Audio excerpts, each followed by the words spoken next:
오늘 성경 본문 말씀 구약 잠언과 그리고 신약 고린도 후서에서 아주 특별한 단어 한 마디가 있습니다.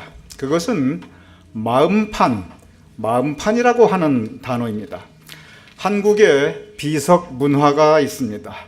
비석, 그것은 돌판에다가 그 사람의 일생을 아주 짧게 그 사람이 이렇게 살았다, 이런 공로가 있다 요약해서 새겨 넣는 것입니다. 이 돌판에 새기는 것, 이것은 비단 우리 한민족의 문화만은 아닙니다. 이것은 동서고금을 통해서 아주 쉽게 볼 수 있는 문화입니다. 그 이유가 있습니다. 그것은 돌판에 새기면 오래가기 때문에 그렇습니다. 돌판이 새기면 세월이 오래 지나도 별로 변하지가 않습니다. 그래서 누가 보아도 여기에 이런 내용이 있구나, 이것이 이러한 뜻이었구나, 누가 보아도 볼 수 있기에 이 돌판에 새기는 것입니다.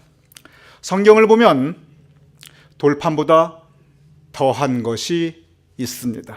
그것은 마음판입니다. 그래서 성서는 내 마음판에 새기라, 내 마음판에 새기라, 이 말씀을 구약에, 신약에, 그리고 여러 곳에서 우리에게 전하고 계십니다. 먼저 우리는 일반적으로 우리가 대개 무엇을 우리 마음판에 새기는가 한번 돌아보아야 합니다. 한국 사람의 정서 가운데 이 마음판에 가장 많이 새기는 것이 무엇이냐면 그것은 원한입니다. 이 원한은 한국 사람의 고유한 이 정서 중에 하나이기도 합니다. 한국 속담에 여자가 한을 품으면 온유월에도 서리가 내린다, 이런 말이 있습니다. 좀 더 정확하게 말하면 그냥 한, 그러지 말고 원한이라고 하는 것이 정확합니다. 그러면 여자만 원한을 품습니까? 아닙니다. 여러분들이 잘 모르시는 것 같은데 남자들도 원한을 많이 품습니다. 특히 남자들은 표현을 잘 안 해서 그렇지요, 마음 깊이 원한 새기고 살아가는 분들 의외로 많이 있습니다.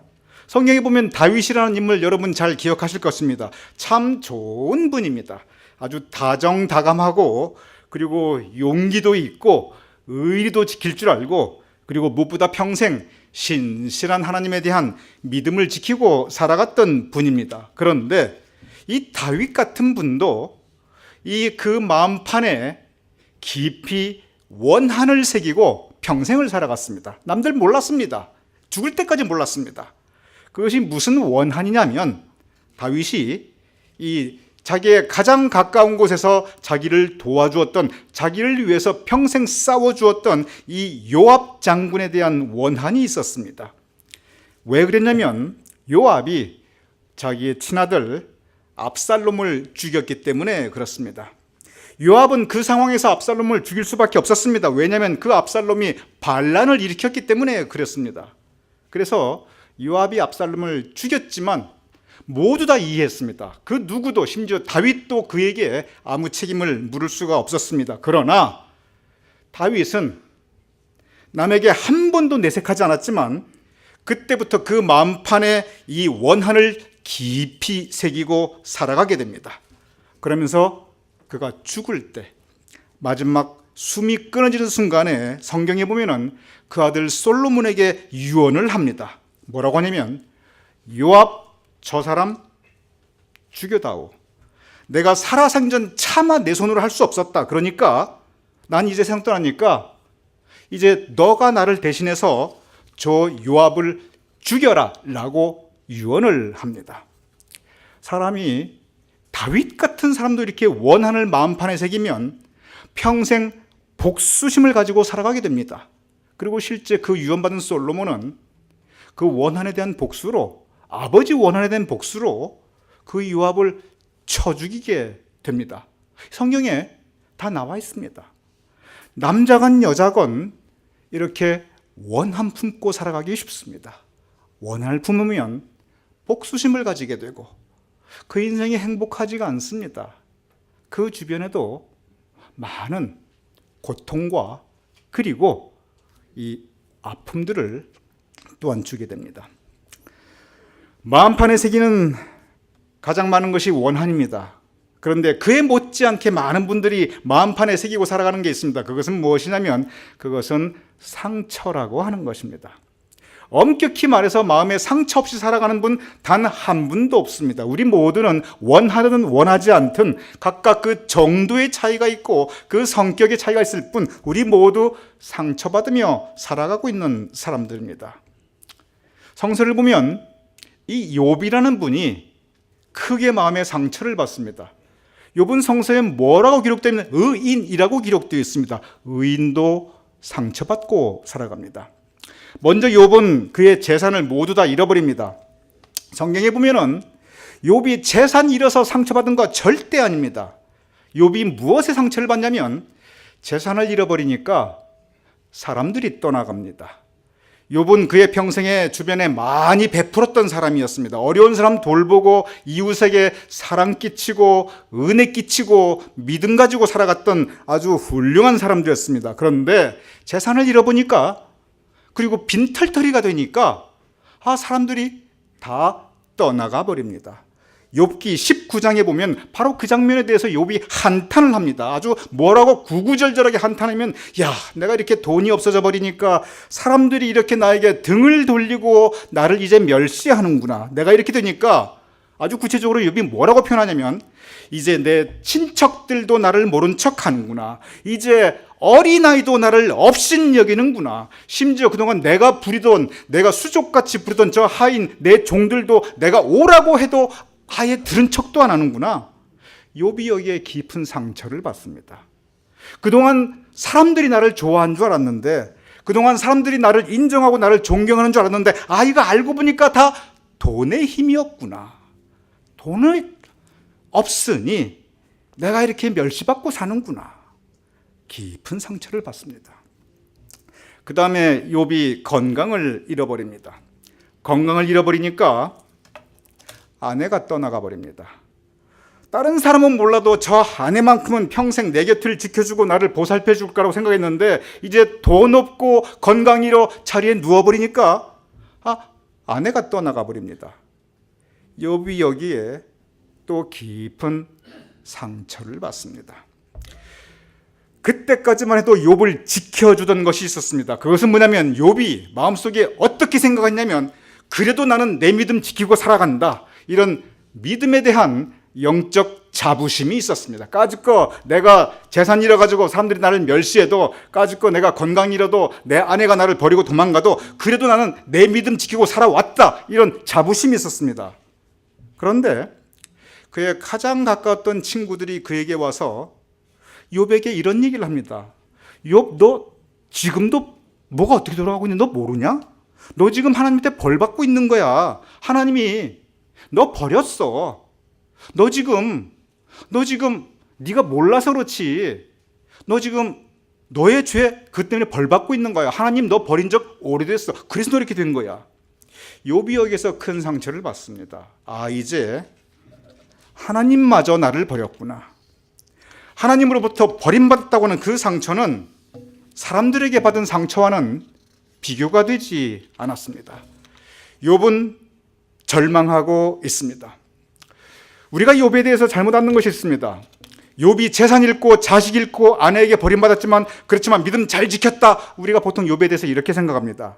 그런데 욥기를 자세하게 읽어보면은 욥이 처음부터 이렇게 믿음 잘 지킨 거 절대 아닙니다. 욥이 전체 욥기가 42장이 있습니다. 상당히 긴 성경책입니다. 그런데 이 42장 전체에서 욥이 믿음을 잘 지키는 장면은 처음 2장 딱 2페이지입니다.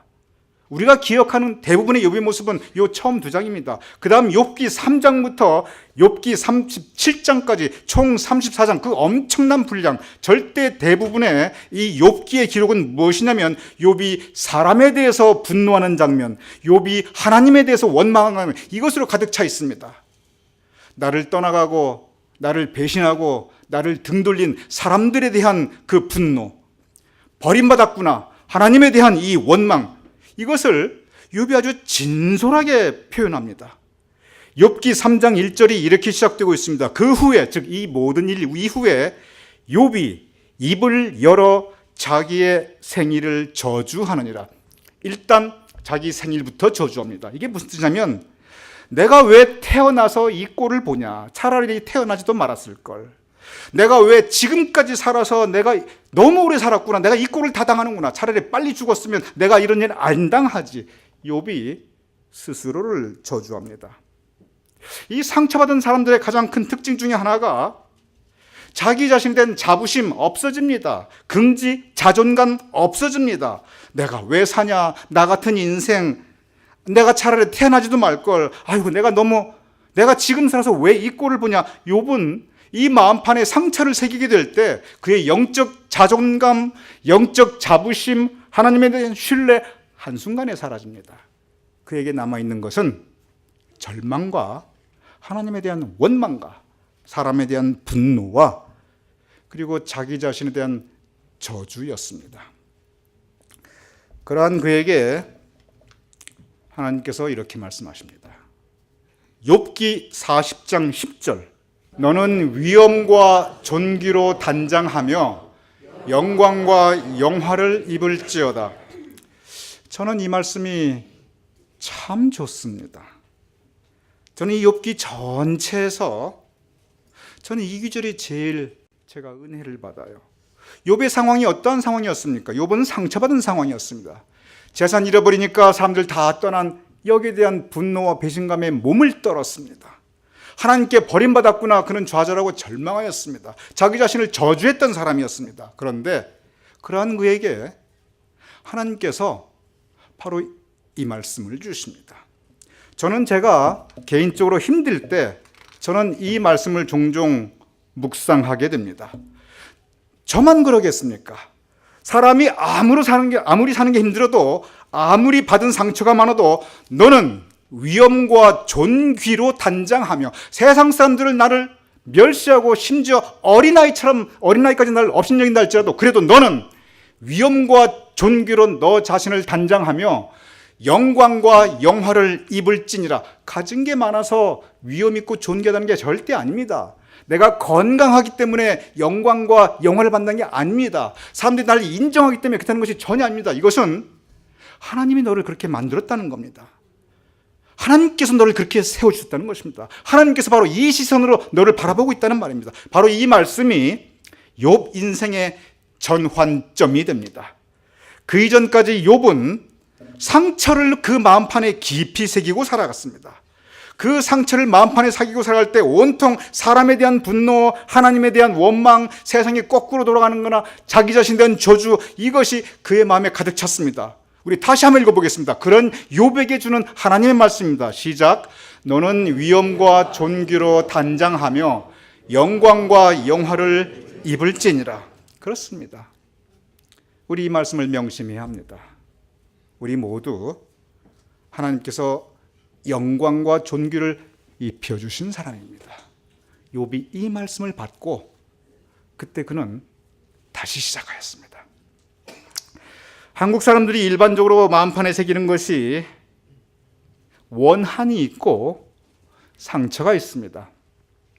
세 번째가 있습니다. 그것은 뭐냐면 후회라고 하는 것입니다.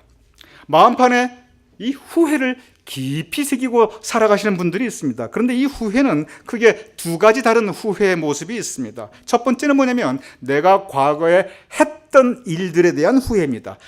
내가 그때 왜 그랬지? 내가 그때 그 말을 왜 못 참았지? 내가 그때 왜 그 욕심을 못 버렸지? 그때 왜 내가 이렇게 성질을 있는 대로 다 부렸지? 그때 내가 왜 그렇게 어리석게 행동했지? 이렇게 했던 일에 대한 후회가 이 마음판에 깊게 새겨지는 경우가 있습니다. 또 다른 후회가 있습니다. 이것은 전혀 다른 후회의 모습입니다. 또 다른 후회는 뭐냐면 하지 않은 것에 대한 후회입니다. 내가 해야 되는데 내가 그때 왜 안 했을까 하는 그러한 후회입니다. 내가 가족에게 조금 더 잘해줄 걸. 내가 내 아내에게, 내 남편에게 좀 더 자상하게 할 걸. 내가 가까운 사람들에게 좀 더 잘해주고 그래도 좀 베풀고 좀 돌아볼 걸. 내가 이 건강에도 좀 신경 쓰고 나 자신을 위해도 좀 살았어야 하는데 일도 좋았지만 일 좀 말고 다른 것에도 좀 더 신경을 쓰고 이렇게 좀 영적으로 정신적으로 풍요롭게 살았어야 하는데, 내가 신앙생활 제대로 못했구나. 내가 조금 더 믿음을 가지고 이 신앙생활을 잘했어야 하는데, 이렇게 하지 않은 일에 대한 그러한 후회도 있습니다. 이 했던 일에 대한 후회가 있고 하지 않은 일에 대한 후회가 있는데, 대개 보면은 인생 말년에 이르르면, 특별히 죽음을 가까이 하면 어떤 후회를 대부분 더 많이 하냐면 하지 않은 일에 대한 후회를 훨씬 더 많이 하게 됩니다. 내가 그때 그거 했어야 되는데 내가 안 했구나. 그런데 여러분과 우리 모두에게 참 다행스러운 게 있습니다. 여러분과 우리 모두에게 참 감사한 게 있습니다. 그것이 뭐냐면 지금 저와 여러분이 살아있다는 겁니다. 지금 살아있습니다. 그 말씀은 지금부터 잘하면 됩니다. 지금부터 하면 됩니다. 그거 있잖아요. 안 해야 할 걸 했던 일을 후회하는 거, 그거 후회해봐야 백날 소용없습니다. 그런데 하지 않은 일을 후회하는 거, 지금부터 잘하면 돼요. 지금부터 후회 안 하게 살아가면 됩니다. 가족에게 잘할 걸, 지금부터 잘하시면 돼요. 후회할 일 안 하면 됩니다. 건강관리 좀 잘할 걸 지금부터 하시면 됩니다. 내가 나 자신을 위해서 좀 풍요롭게, 지금부터 하시면 됩니다. 지금 살아있습니다. 단 일주일이 앞에 있어도 일주일도 미래입니다. 살아있는 한 우리가 하게 되면 그만큼 후회의 분량은 줄어듭니다. 신앙생활 잘할 걸 지금부터 잘하면 됩니다. 하나님께서 과거를 보시지 않습니다. 그런데 많은 경우 내가 해야 될 걸 하지 않는구나, 여기에 대해서 참 우리가 또 돌아보아야 할 것이 있습니다. 지금 해야 되는데, 그래야 나중에 후회하지 않는데, 많은 경우 지금부터 잘하면 되는데, 그런데 많은 경우 미룹니다. 나중에 하지 뭐, 오늘은 바쁘니까. 내가 그거 언제 해도 할 수 있다. 내가 마음만 먹으면 언제도 내가 잘할 수 있는 거니까 뭐 바쁘지 않다. 여러분, 이 모든 중독자들, 특별히 알코올 중독, 마약 중독, 도박 중독, 이 중독자들의 공통점이 한 가지 있습니다. 그것이 뭐냐면, 이거나 끊을 수 있어. 그런데 미룹니다. 안 끊고 오늘 합니다. 그리고 내일이 다시 오늘 되면 또 오늘 합니다. 마음속으로 내가 끊을 수 있어. 그런데 언제? 그러다 보니까 오늘 하루하루가 피폐해집니다. 오늘 해야 할 일, 오늘 하셔야 합니다. 그래야 나중에 후회하지 않습니다. 종말신앙이라는 게 있습니다. 종말신앙은 뭐냐면 이 세상에는 끝이 있다는 겁니다. 종말은 두 가지로 옵니다. 예수님이 재림하시면 이 세상은 끝납니다. 새로운 세상이 시작합니다. 천국이 시작합니다. 그리고 내가 죽으면 이 세상은 끝납니다. 물론 내가 죽어도 세상은 돌아가지요. 하지만 내가 죽은 다음에 이 세상이 잘 돌아가든 엉망으로 돌아가든 나하고 아무 상관없어요. 이 세상과 난 이미 끝났습니다. 그래서 예수님의 재림으로 세상이 끝나거나 내 죽음으로 세상은 끝나게 되어 있습니다. 여러분은 어떻게 생각하십니까? 예수님이 재림이 먼저 올 것 같아요? 여러분의 죽음이 먼저 올 것 같아요? 뭐가 먼저 올 것 같습니까? 제가 답을 합니다. 그 답은 뭐냐면 우리는 모릅니다. 오직 하나님이 하실 일이고 그거 우리 영역이 아니에요. 종말신앙이 뭐냐면 끝난다. 그게 종말신앙의 가르침이 아니에요. 종말신앙이 뭐냐면 예수님이 재림하시는 것, 내가 죽는 것, 그거 내 영역이 아니라는 겁니다. 그건 하나님이 하실 일이에요. 그런데 내 영역이 있습니다. 내 영역이 뭐냐면, 다시 말씀드립니다. 참으로 감사하고 다행스러운 게 있습니다. 내 영역은 내가 오늘 이 시간에 살아있다는 겁니다. 내가 오늘 이 시간 살아있으니, 내가 살아있는 오늘 이 시간 하나님 뜻대로 살자. 하나님 말씀대로 살자. 하나님 기쁘시게 하며 살자. 이것이 바로 진정한 종말신앙의 가르침입니다. 진정한 종말신앙의 가르침은 세상에 끝이 있으니, 그러나 내가 오늘 살아있으니 오늘 잘 살자는 겁니다. 어떻게 사는 게 잘 사는 겁니까? 하나님 뜻대로 사는 것이 잘 사는 겁니다. 하나님 말씀 따라 사는 것이 잘 사는 겁니다. 오늘 후회할 일 만들지 말고 오늘 나중에 정말 종말이 와가지고 그때 했어야 되는데 안 했구나. 했어야 될 일 오늘 하자는 겁니다. 그러니 여러분, 종말신앙의 가르침을 가지고 오늘부터 가족들에게 더 잘해주시기 바랍니다. 그냥 뵈기 싫어도 그냥 치유받고 싶어도 그래도 잘해주시기 바랍니다. 그게 정말 신앙입니다. 그 나중에 후회해요. 그때 잘해줄 걸. 여러분 서로 잘해주시기 바랍니다. 우리가 서로 잘해주는 것이 지금 손해보는 것 같아도 나중에 후회가 없어요. 그리고 무엇보다 여러분, 우리 하나님한테 잘해야 됩니다. 생각해 보시기 바랍니다. 하나님께서 우리에게 참 잘해주셨습니다. 저는 그렇게 생각합니다. 참 하나님께서 나에게 너무 잘해주셨다. 저만 그렇게 생각해야 되겠습니까? 여러분도 그렇게 생각하실 수 있을 것입니다. 가만히 생각해 보십시오. 세상 없는 소리를 해도 하나님께서 저와 여러분에게 잘해주셨습니다. 그러면 우리 하나님께 잘해야 됩니다. 내가 지금까지 한 사람 잘못해서 괜찮아요. 지금 살아있잖아요. 지금부터 잘하면 됩니다. 우리 지금부터 하나님께 잘해드리는 마음으로 더 성경 많이 읽고 우리 더 기도 많이 하고 그리고 예배 시간에 우리 더 충실하게 더 예배 참석하고 그리고 우리 더 신앙생활 지금부터 잘하면 됩니다. 그래야 우리 나중에 후회하지 않아요. 그래야 하나님 만났을 때 부끄럽지 않습니다. 하나님께서 우리가 지금부터 잘하면 하나님께서 우리 반갑게 맞이해 주실 것입니다.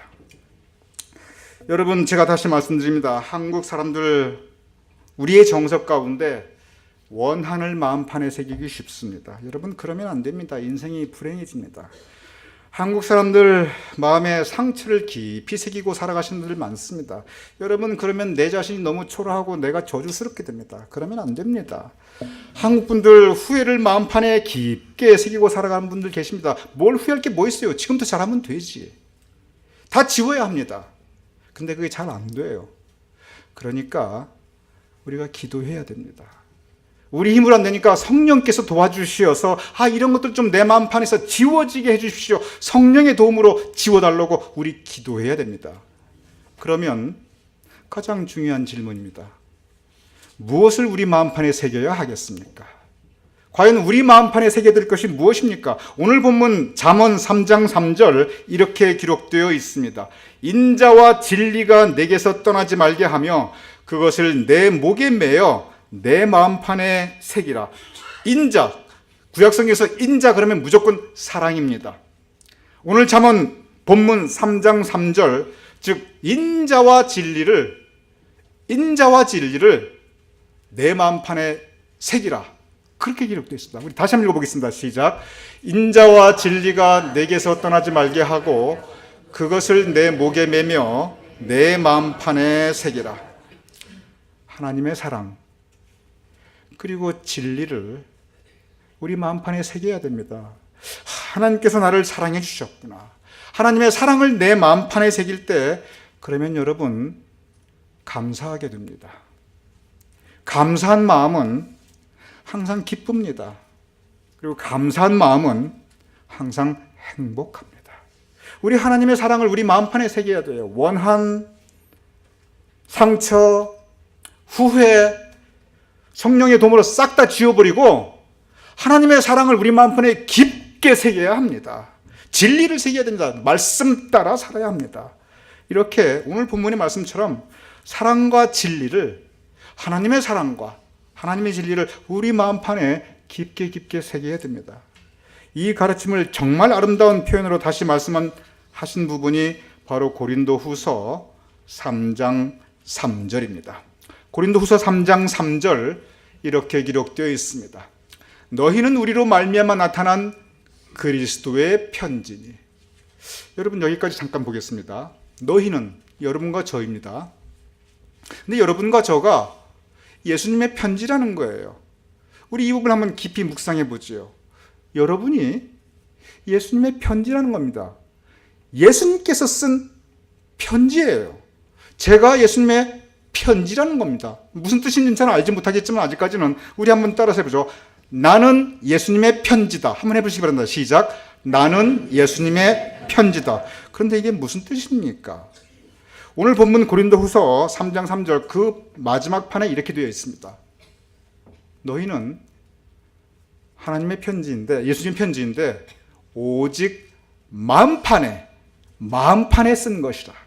이것이 무슨 뜻이냐면 우리 마음판에 예수님의 은혜, 예수님의 사랑, 우리 마음판에 예수님의 가르침을 가득히 써서 예수님께서 직접 쓰신 그 예수님의 사랑의 모습을 우리가 사람들에게 보여줄 수 있는 인생 살아가자. 바로 그 말씀입니다. 사람들이 우리를 보면 예수님의 사랑을 볼 수 있게 하자. 편지를 보면 그 내용이 있습니다. 그 내용에 쓴 사람의 마음이 담겨 있습니다. 우리 마음속에 편지를 쓰신 분은 예수님입니다. 예수님께서 우리 마음속에 무슨 편지를 쓰겠습니까? 예수님께서, 그 선하신 예수님께서 우리 마음속에 너 원하는 가지고 살아라 그렇게 쓰셨겠습니까? 너 상처 절대 그거 지우지 말고 상처 꼭 품고 살아라, 예수님께서 그렇게 쓰셨겠습니까? 아닙니다. 예수님께서 쓰신 것은 사랑과 은혜와 진리입니다. 그걸 우리 마음속에 썼으니 그 편지를 다른 사람에게 보여주라는 겁니다. 우리가 서로 예수님을 닮아가는 모습을 서로 볼 수 있고 보여주라는 것입니다. 고린도후서 2장 15절은 이렇게 기록되어 있습니다. 우리는 그리스도의 향기이니. 이 고린도후서 2장 3절에 사도 바울이 무슨 말이냐면, 2장에서는 너희, 즉 우리 모두가 그리스도의 향기라고 그렇게 표현하였고, 3장에 가서는 우리가 그리스도의 편지라고 표현하였습니다. 여러분, 이 꽃을 보시기 바랍니다. 이 얼마나 아름다운 꽃입니까? 저 이철입사님께서 어제 굉장히 고생했어요. 이거 만드시느라고. 근데 이 꽃에는 꽃향기가 있습니다. 꽃은 보아도 좋고, 그리고 이 꽃향기가 이 마음에 큰 잔잔한 기쁨과 을 줍니다. 너희는 그리스도의 향기라.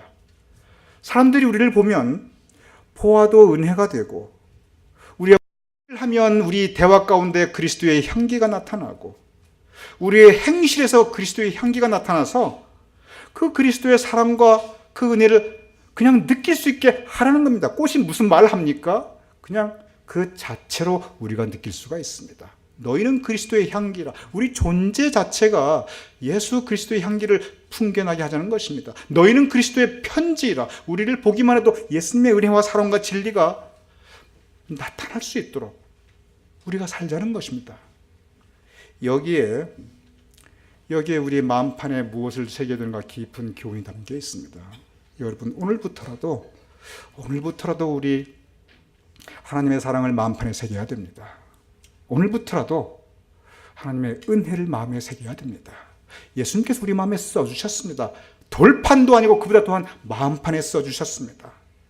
이 하나님의 은혜와 사랑, 예수 그리스도를 통해서 나타난 그리스도의 향기와 그리고 그 진리, 우리 마음판에 새기고 서로가 서로에게 보여줄 수 있는, 그리하여 마음판에 인자와 사랑, 은혜와 진리를 새기고 살아갈 수 있는 우리 모두가 될 수 있기를 주님의 이름으로 축원합니다.